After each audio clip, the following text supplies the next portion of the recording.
हाय viewers, इस video में हम सीखने जा रहे हैं MySQL में DML लैंग्वेज में अपडेट और डिलीट क्वेरीज़ क्या होती हैं। अपडेट और डिलीट कमांड्स क्या होती हैं। एक्चुअल में क्वेरीज़ जो होती हैं वो हमको रिजल्ट्स देती हैं, जैसे सेलेक्ट क्वेरी, मगर जैसे इंसर्ट कमांड है, अपडेट कमांड है और डिलीट कमांड है, इन्हें हम कमांड्स कहते हैं। एक्चुअल में ये क्वेरीज़ नहीं हैं, क्योंकि ये हमको कोई रिज़ल्ट नहीं देती, ये सीधा एक्शन परफॉर्म करती हैं।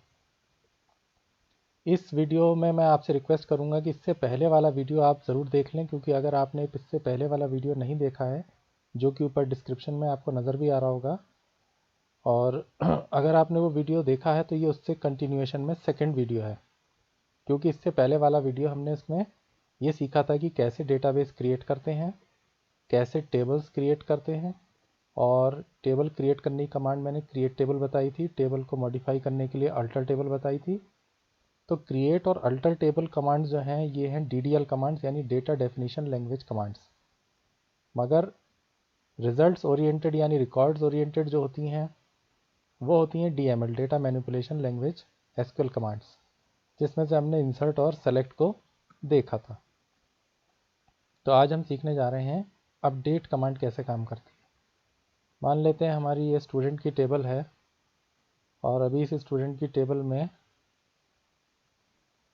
3 रिकॉर्ड्स हैं। पहला ID है ABC, दूसरा है XYZ और तीसरा है PQR। हम टेबल के डेटा को मॉडिफाई करने, हमने टेबल के स्ट्रक्चर को मॉडिफाई नहीं करना है। टेबल के स्ट्रक्चर को मॉडिफाई करना कहलाएगा DML और DDL, और हम करने जा रहे हैं रिकॉर्ड्स में चेंजेस। मान लेते हैं हम अपडेट कर रहे हैं स्टूडेंट की टेबल को, और हम किसी का नेम चेंज करने जा रहे हैं। पहले चेक कर लेते हैं कि फील्ड में नाम क्या क्या है।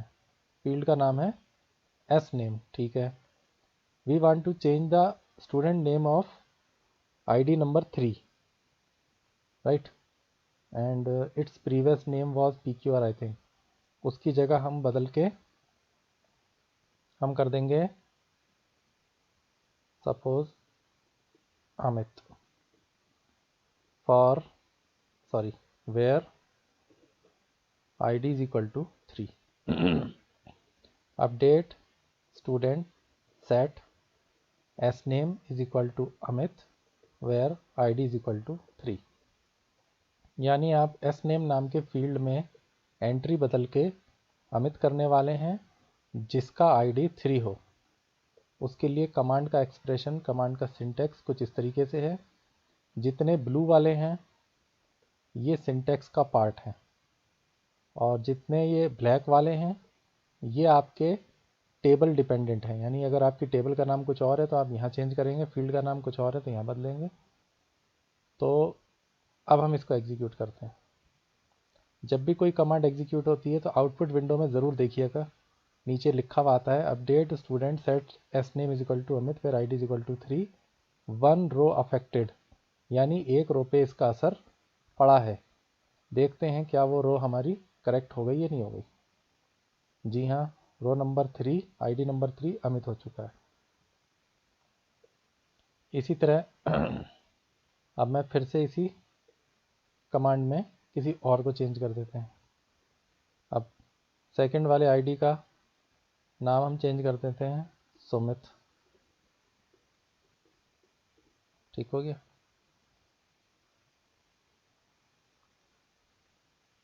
अब हम इसको एग्जीक्यूट कर देते हैं, नीचे मैसेज भी आ गया 1 रो अफेक्टेड।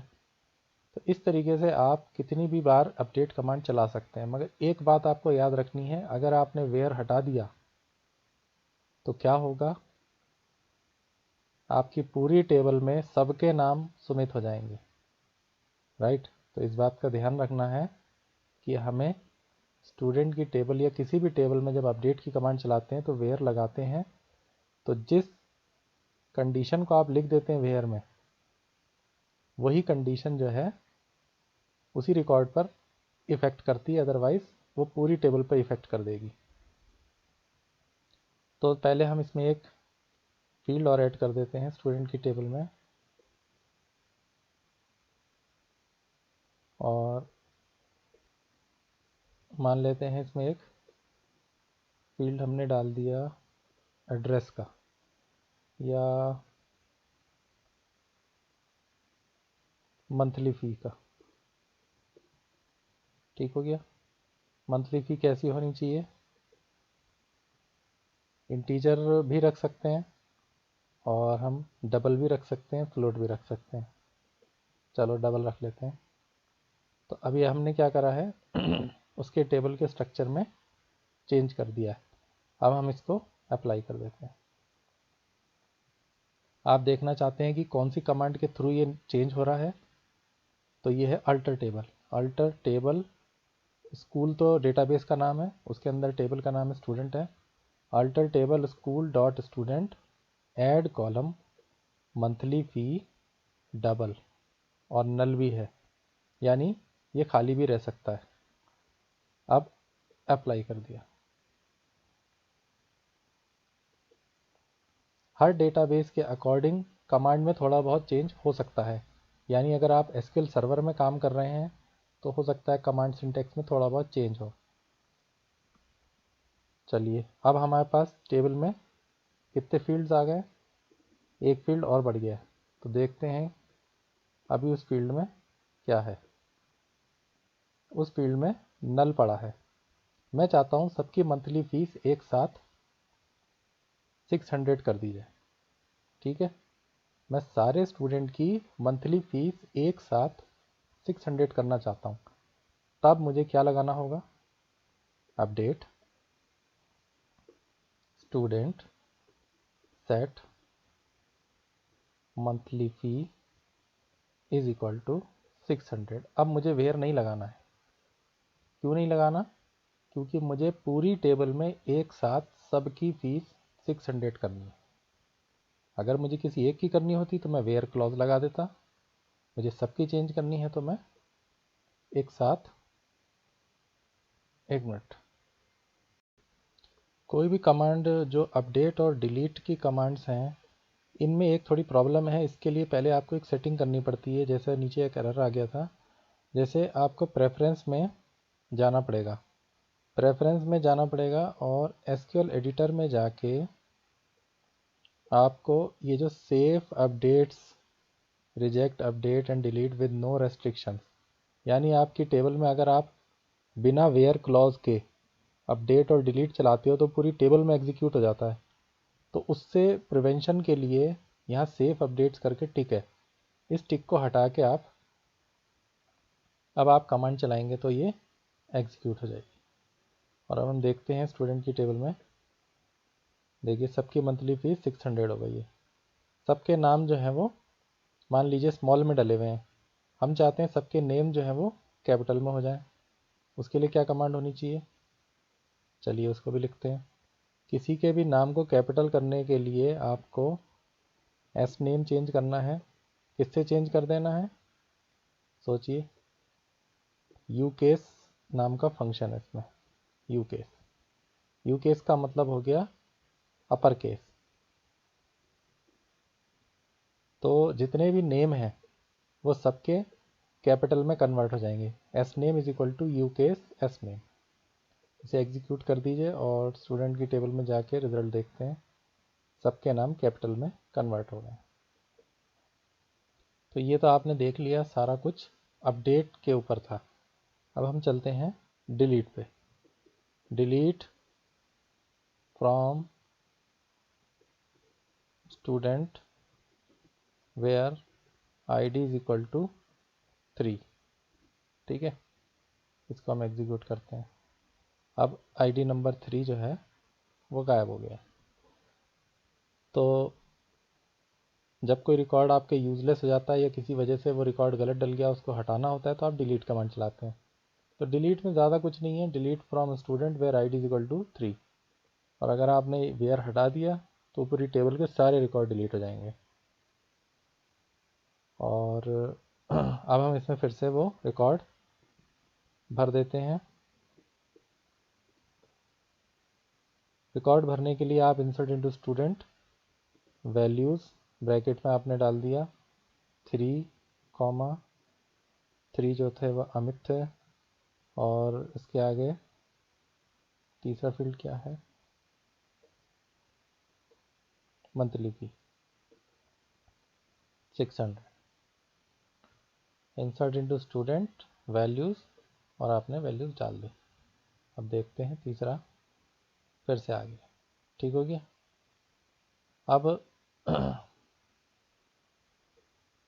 अब हम करते हैं, मान लेते हैं हमें फीस अभी डालनी नहीं है, सिर्फ हमें 2 फील्ड में एंट्री डालनी है।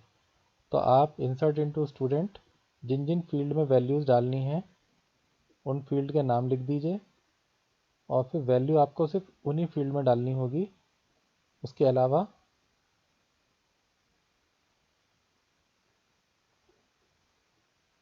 तीसरे फील्ड में वैल्यू डालने की ज़रूरत नहीं पड़ेगी। सॉरी हमने 2 फील्ड लिए और दोनों फील्ड की वैल्यू एग्जीक्यूट कर दी, और एक फील्ड हमने खाली छोड़ दिया, तो वहाँ नल आ रहा है। ठीक हो गया। तो जब चाहें आप अपने फील्ड में, जितने फील्ड में आप चाहें उतने फील्ड में एंट्री कर सकते हैं, जितने फील्ड में एंट्री नहीं चाहते उनको छोड़ सकते हैं। मगर बात एक ये है कि अगर वो फील्ड नॉट नल है, मान लेते हैं फीस के टेबल को हमने ऐसा डिज़ाइन किया है कि उसमें जो मंथली फ़ी है वो नॉट नल है, नॉट नल होने की वजह से क्या होगा, फिर आपको उसकी वैल्यू देनी पड़ेगी।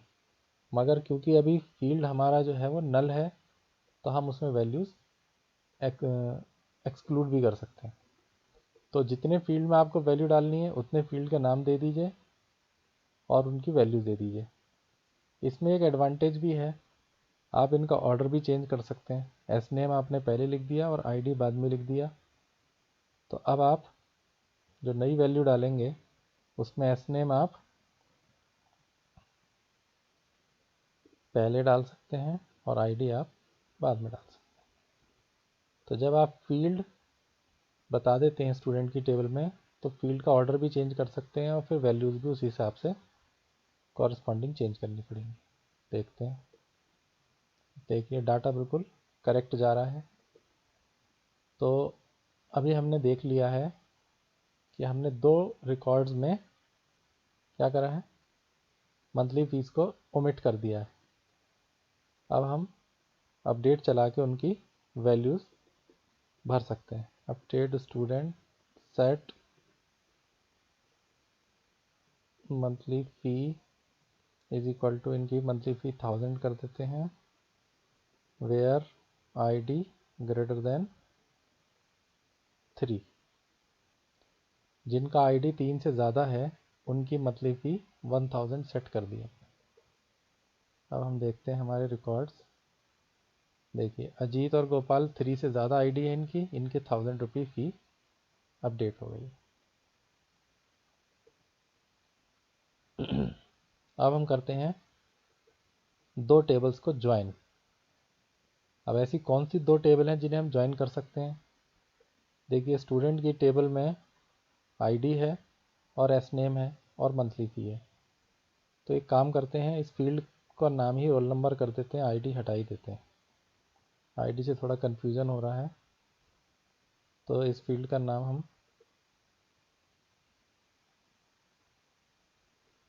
रोल नंबर कर देते हैं। ठीक हो गया। Apply changes. अब हमारी टेबल में रोल नंबर, एस नेम और मंथली फ़ी है, और फीस की टेबल में क्या है, फीस की टेबल में भी रोल नंबर और अमाउंट है। करेक्ट। अब फीस की टेबल में रोल नंबर और अमाउंट है, और स्टूडेंट की टेबल में भी रोल नंबर और एस नेम और मंथली फ़ी है, यानी कि दोनों टेबल में एक कॉमन फील्ड है, role number.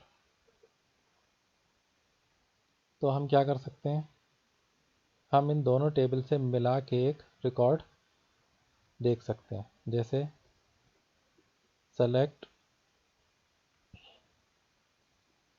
Student dot roll number comma student dot s name comma fee dot amount. हमने क्या देखा है, स्टूडेंट की टेबल से हम रोल नंबर उठा रहे हैं और नेम उठा रहे हैं, और फीस की टेबल से हम अमाउंट उठा रहे हैं क्योंकि दोनों टेबल में रोल नंबर नाम का फील्ड कॉमन है। From student comma fee where student dot roll number is equal to fee dot roll number. ये ज्वाइन कंडीशन है। स्टूडेंट की टेबल से रोल नंबर, स्टूडेंट की टेबल से एस नेम और फीस की टेबल से अमाउंट। कौन से दो टेबलों से डाटा उठ रहा है? From student comma fee where student का roll number is equal to fee की टेबल का रोल नंबर, क्योंकि दोनों टेबल में एक फील्ड कॉमन है। ये देखिए दो रिकॉर्ड आ गए आपके सामने, रोल नंबर 1 और रोल नंबर 2। अब आप सोचेंगे दो ही रिकॉर्ड क्यों आए, हमारी टेबल में तो ज़्यादा रिकॉर्ड्स हैं। अब आप देखिए स्टूडेंट की टेबल में तो 5 रिकॉर्ड्स हैं और फीस की टेबल में 2 रिकॉर्ड हैं। तो मैचिंग कितने हुए? मैच तो सिर्फ 2 ही हुए, रोल नंबर 1 और रोल नंबर 2, क्योंकि रोल नंबर 3 और 4 और 5 फीस की टेबल में है ही नहीं। तो जो फील्ड की जो रिकॉर्ड्स आपके फी की टेबल में नहीं हैं और स्टूडेंट की टेबल में हैं तो मैच नहीं कर रहे हैं, इसलिए वो रिकॉर्ड नहीं दिखेंगे। जो रिकॉर्ड मैच करेंगे सिर्फ वही दिखेंगे। इसको लिखने का एक और तरीका है। ये तो हो गया आपका इनर ज्वाइन जो मैंने अभी आपको सिखा दिया। फ्रॉम स्टूडेंट इनर ज्वाइन, इसको ऐसे भी लिखा जाता है, इनर ज्वाइन फी, फिर आपको वेयर नहीं लगाना है, फिर लगाना है ऑन। अब आप शुरुआत का तो सेम ही सिंटैक्स है, बाद का सिंटैक्स एक बार देख लीजिए। From student inner join fee on student dot roll number is equal to fee dot roll number. Result दोनों का सेम ही आएगा। इनर ज्वाइन जो है वो दो तरीके से लिखा जा सकता है, या तो आप वेयर लगा दीजिए और दोनों टेबल का नाम कॉमा लगा के लिख दीजिए, या फिर आप इनर ज्वाइन लगा दीजिए। एक होता है इसमें लेफ्ट ज्वाइन। लेफ्ट ज्वाइन से अभी आप देखिएगा, लेफ्ट ज्वाइन का मतलब है कि लेफ्ट टेबल में कौन है? स्टूडेंट, और राइट टेबल कौन है? फी। आपके लेफ्ट हैंड साइड में स्टूडेंट है और राइट हैंड साइड में कौन है? फीस की टेबल है। तो स्टूडेंट की टेबल के सारे रिकॉर्ड दिखाएगा, चाहे फीस की टेबल में उनका कोई मैचिंग रिकॉर्ड हो या ना हो। इसे हम कहते हैं लेफ्ट ज्वाइन। लेफ्ट ज्वाइन का मतलब लेफ्ट साइड की जो भी टेबल है उसके सारे रिकॉर्ड दिखाएगा, राइट साइड की टेबल के वही रिकॉर्ड दिखाएगा जिनकी लेफ्ट साइड की टेबल से ज्वाइनिंग हो रही है। तो इसको हम कहते हैं लेफ्ट ज्वाइन। अब बाकी तो खाली हैं, क्योंकि रोल नंबर 3, 4, 5 की कोई भी फीस है नहीं तो उसकी अमाउंट दिखाएगा ही नहीं। मगर रोल नंबर 1, 2, 3, 4, 5 स्टूडेंट की टेबल में हैं तो उनके सारे रिकॉर्ड दिखा रहा है। इसे हम कहते हैं लेफ्ट ज्वाइन। इसी तरह किसी केस में वो राइट ज्वाइन भी हो सकता है कि राइट साइड वाली टेबल में ज़्यादा रिकॉर्ड्स हों और लेफ्ट वाली टेबल में कम रिकॉर्ड्स हों, तो उसको हम कहेंगे राइट ज्वाइन। तो 3 तरीके के ज्वाइन हैं। इक्वी ज्वाइन जिसको हम कहते हैं इनर ज्वाइन, दूसरा हो गया आपका लेफ्ट ज्वाइन, तीसरा हो गया राइट ज्वाइन। एक होता है फुल आउटर ज्वाइन, यानी दोनों टेबल के मैचिंग और नॉन मैचिंग सारे रिकॉर्ड्स एक साथ नज़र आपको आ जाएंगे। तो आज के हमने इस वीडियो में क्या क्या देखा? हमने अपडेट सीखा, डिलीट सीखा, इंसर्ट को हमने नए तरीके से सीखा, और हमने टेबल्स को अल्टर करा कई बार। उसके बाद हमने ये देखा कि अगर हमारी अपडेट क्वेरी नहीं चल रही हैं तो प्रेफरेंसेस में जाके, एसक्यूएल एडिटर में जाके आप यहाँ से सेव अपडेट को टिक हटा देंगे, तो उससे क्या होगा, वो क्वेरीज आपकी चलने लग जाएंगी। और फिर हमने सीखा है inner join, left join. Hope आपको समझ में आया होगा। इस वीडियो को आप बार बार रिपीट करके देखें, और कोई भी डाउट है आप उसे कमेंट सेक्शन में पूछ सकते हैं। Thank you.